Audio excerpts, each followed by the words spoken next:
Good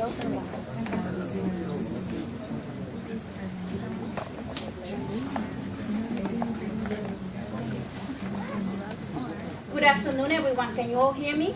Yes. Good afternoon. Welcome to this workshop, Latino Leaders Taking Charge, Giving Back, Student Empowerment, Models for the Future. My name is Liz Lopez, and I'm a student at Hostos Community College. One of you, and I am honored to be here. This is my first time in the planning committee, and I am so happy and grateful to be here. We have prepared a panel for you with distinguished guests, true leaders, and thanks to leaders like this is how I thank them for being who I am. I am a member of the Student Government Senate. I also do work for the CUNY Coalition for Students with Disabilities. We do legislator work. We do advocate for rights for students with disabilities. And I'm also honored to be part of the CUNY Leadership Academy Fellows Program. I don't really like to talk too much about what I do. So I'm going to introduce the panelists, who I am honored to know most of them. We are going to start with Cristina Marin. She's going to be the one the panel, and it has been a great honor to. I met Cristina a few months ago, like maybe 2 months ago, right? Yep. And it was an honor to work with her on this committee. So thank you, Cristina. Gracias, Lilian. Thank you. And Lilian said, should I tell a little bit about what I do? And I said, of course, you are part of the leadership of this panel as well. And she inspires me, as just about everyone in this room does, and everyone at this conference. Please, no, come on in. Come on in. Actually, one of the things that we're going to have the panelists do is introduce themselves, because it's one thing for me to read their bio, but it's another thing for me to hear it from them as to what they're passionate about. So we're going to give them the opportunity to each give your names and a 5-minute bio, which I think we prepared you to do in the email that we sent out. And, you know, it's not like I'm going to say like 2 minutes, 1 minute, but just, you know, sort of be conscious of, you know, we have a lot to talk about today. I have some questions. We want to definitely have you all ask questions. But we'll start with Wilton, down at the end. Hi, my name is Wilton Pichardo. I'm a student at Hostos Community College in the South Bronx, New York. And I am a member of the Hostos Student Leadership Academy and a Hostos Student Ambassador. I'm also a president of the Phi Theta Kappa chapter of Phi Theta Kappa Honor Society chapter at Hostos Community College. Over the summer, I participated in a Dominican Youth Leadership Development Program from the Office of the First Lady of the Dominican Republic, and I received the CUNY's Young Youth Leadership Award through my participation in that program. I've also done Phi Theta Kappa leadership studies over through an internet course through Phi Theta Kappa, and I learned a lot about leadership development through that. And I also interned for New York State Assemblywoman Vanessa Gibson.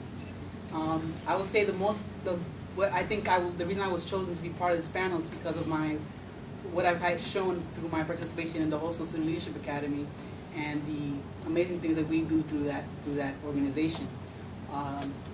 We really are involved. I think we're the biggest student leadership organization maybe in the Bronx in all colleges because of the things that we've done, and we really are well known for the impact that we've held in our community.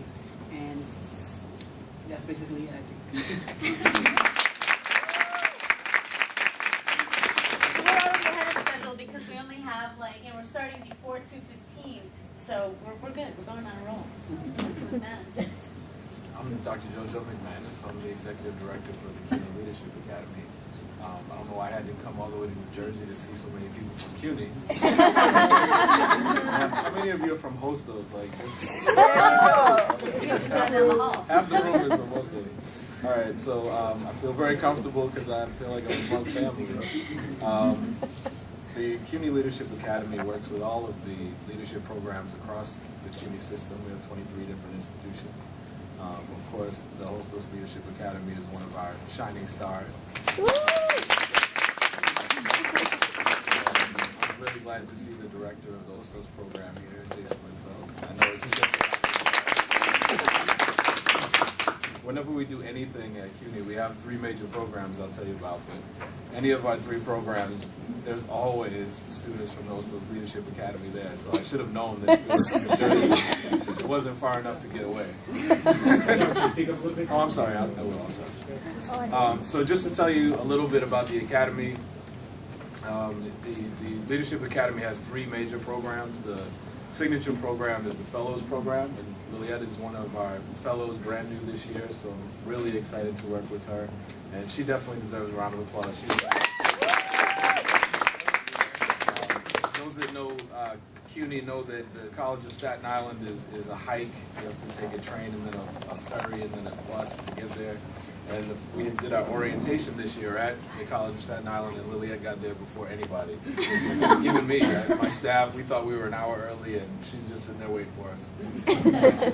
But that's the way the Hostos students are. They take care of their business, and they're always ready. And I love that. So the Fellows program is a year-long program. It's our signature program. There's an academic component, a seminar series. There's a big community service project. And there's also a very individualized professional development process. Those are the 3 big components of it. We also have an ambassadors program, which is focused on helping students to increase their political acumen and to improve upon their skills with advocacy. So we work with them on whatever advocacy projects they want to do. So if they want to raise awareness about a particular issue or do some work in a particular community, we'll help them to do that kind of work. And then we have CUNY Corps, which is a new program this year. And it's a lot like AmeriCorps or any of the other big service programs, and it's a CUNY-wide program to promote leadership in service. So those are our 3 big programs, and we also run conferences across CUNY and all of that, and we do a lot of research. But it's a very young institution at CUNY, only about 2 years old technically. So it's an exciting time for us, and I look forward to talking to you more about it.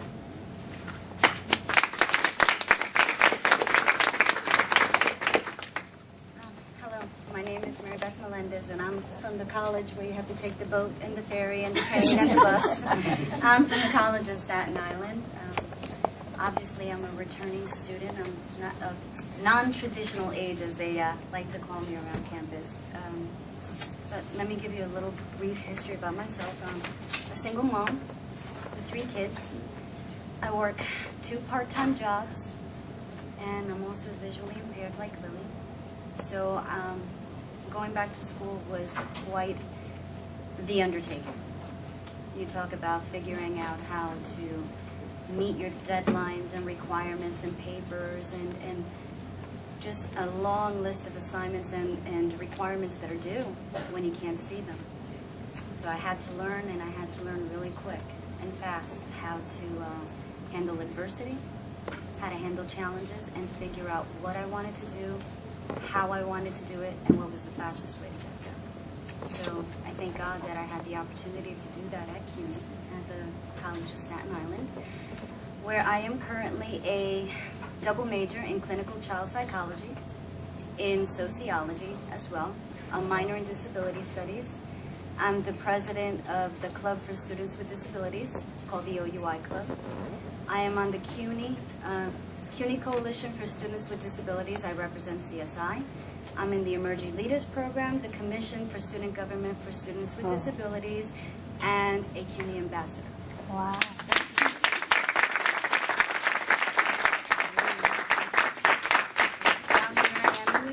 But just to throw it in and keep it real, I have 2 dogs, a cat, and half a bird. He's missing a wing. Oh my God. Hello everyone, my name is Doris Alcivar, and I work at the NYU Steinhardt School of Culture, Education, and Human Development. I'm the Assistant Director there for Counseling and Student Services.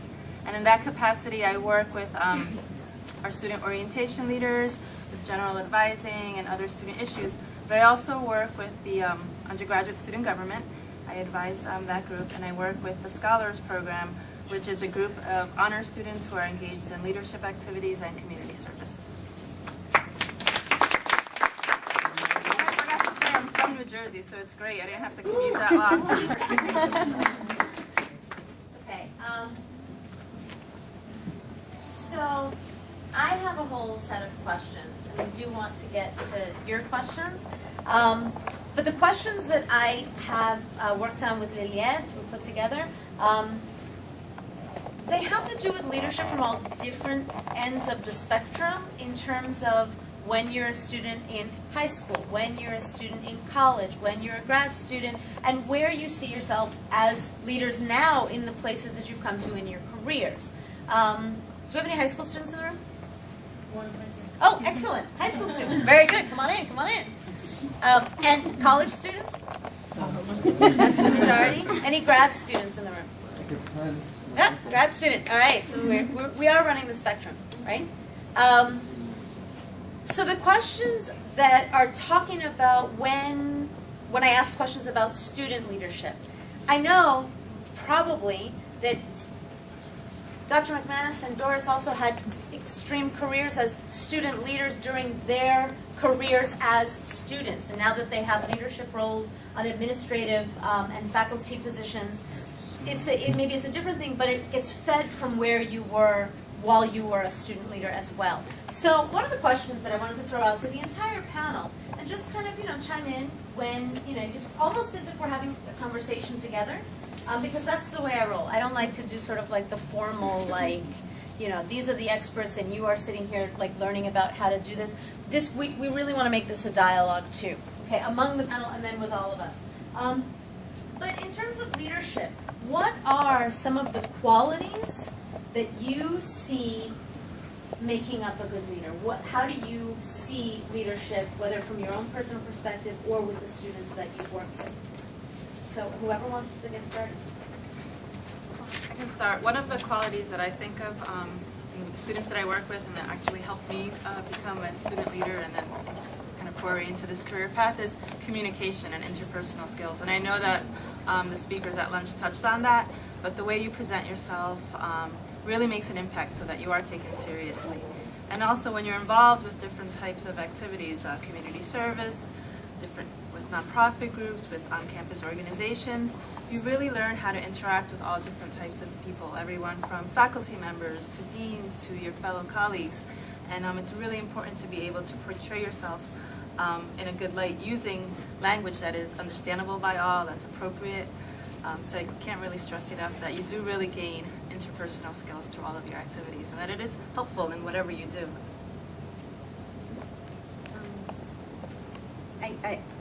For me, it's a little more philosophical in the sense where you have to know how to draw the delicate balance between having courage and yet not being overbearing.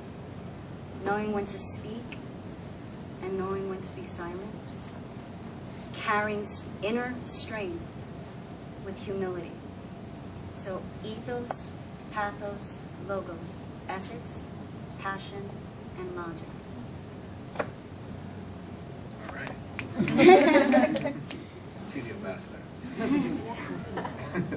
I think for me it depends. I think that I look at a lot of different types of leadership, and I think that there are people that are great leaders through their writing, for example, and we end up citing them when we speak somewhere or when we write a paper for our classes or whatever. And they may be awful public speakers, and they may not even have very good interpersonal skills, but their leadership is through their research and their writing. Just as an example, I think that leadership really depends on the individual. It depends on the situation. And I think it's important to let folks know that leadership can take any form that's necessary at the time, and that everybody has the opportunity to be a leader. It's more about the decision to be a leader in a moment than it is about having the title of leader. So for me, I don't know that I have a list so much of what characteristics make up a leader.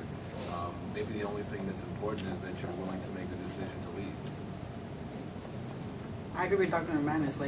Everyone has a capacity to be a leader in each different way. being a leader is not about a title, like he said, it's about being part of something and being able to collaborate with other people. And everyone has a role in any organization or any movement towards anything. And I guess there are certain qualities that you guys have a strong ethics and live up to that and always live up to that. But anyone could be a leader, I think.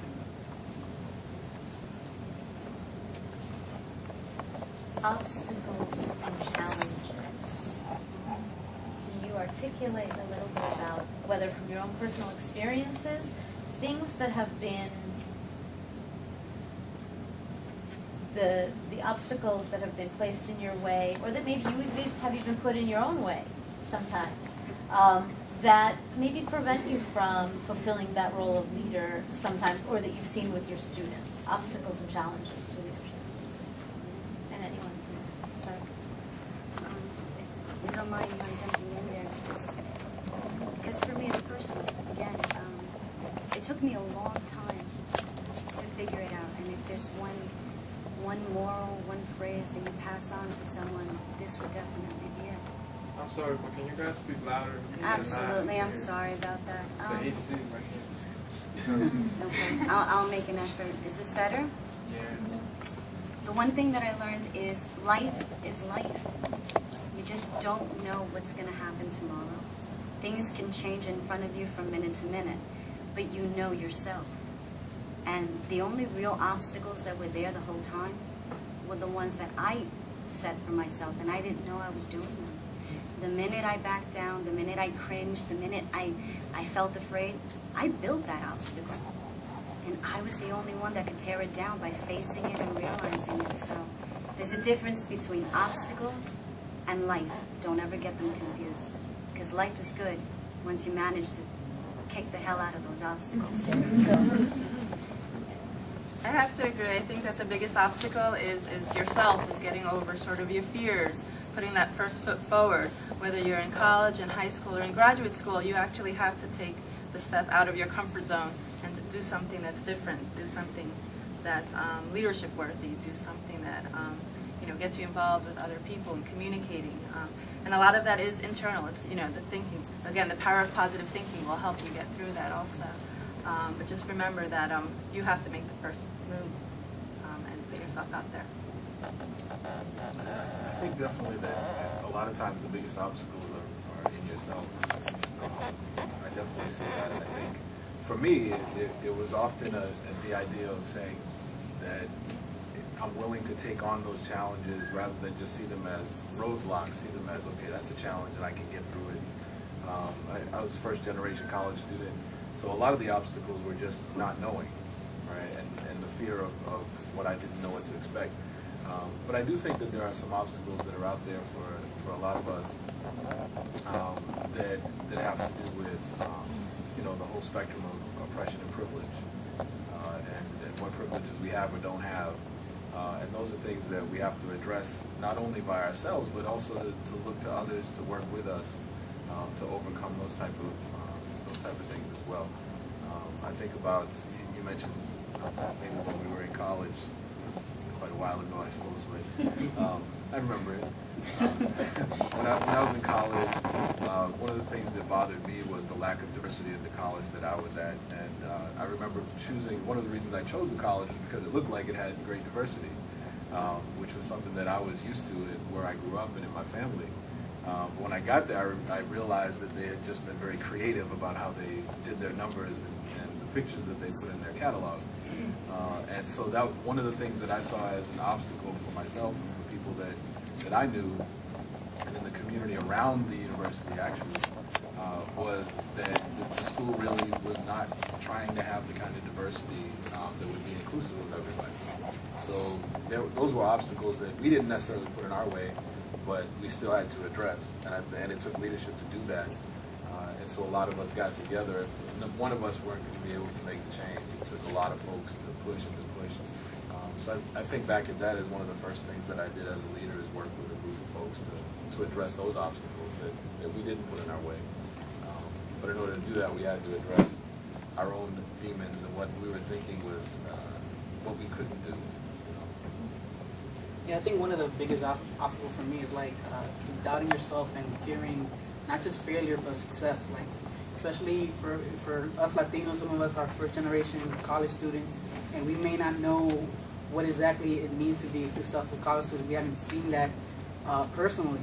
So not knowing that and having to come up with that yourself, and maybe not having someone as a mentor or an example of what it means to be successful, it sometimes really it could stop you in your tracks, and that's why we need to work together and find ways, and like in organizations such as the Community Leadership Academy or any organization that does leadership, to really support each other and figure out for ourselves what it is to be successful and define our own meaning of success, and not have others define that for us. I know we may only have one high school student, like a couple of high school students, but I think that this group of people here in this room also, we need to be the ones who are hearing and discussing what leadership needs to look like in high school, because maybe we're not there anymore, but the next generation of us is still in high school. So the question of, from your college, how often have you thought of going back to your high school or another high school and doing a motivational talk for high school students about leaderships and the fact that you're now in college? And these are things that I think, I'd love to be able to have the panel address. What are the really important opportunities that high school students might be able to engage so that college is more attainable and accessible? What are some of the community service opportunities and leadership opportunities that we might be able to mentor high school students for? And then high school students should be mentoring middle school students. I mean, this is a pipeline. And if our pipeline looks really bad from kindergarten to the PhD level. We are not performing at par. And we need to be. And we need to be. And so the reason I got my PhD was because I know that I want fourth grade Latinas to see PhDs as professors and faculty. It's not just about me. It's not a selfish thing. Because let me tell you something, that was not fun to do. But the idea of how high school students need to be engaged by all of you. Can we address that a little bit? And some words of advice that you could give us as a generation to inspire high school students. Well, I think as like me being president of the Honor Society, taking groups like us that are successful and know what it is to be reach high academic achievement, taking that role and going to junior high schools or high schools and telling students, you can make it. If I can make it, you can make it. I know what it is. I know I've been in your shoes, and I think we all can do that. Even if you're not have the highest GPA or anything, but if you participate in your school and know what it is to give back to your community, I think all of us can do that.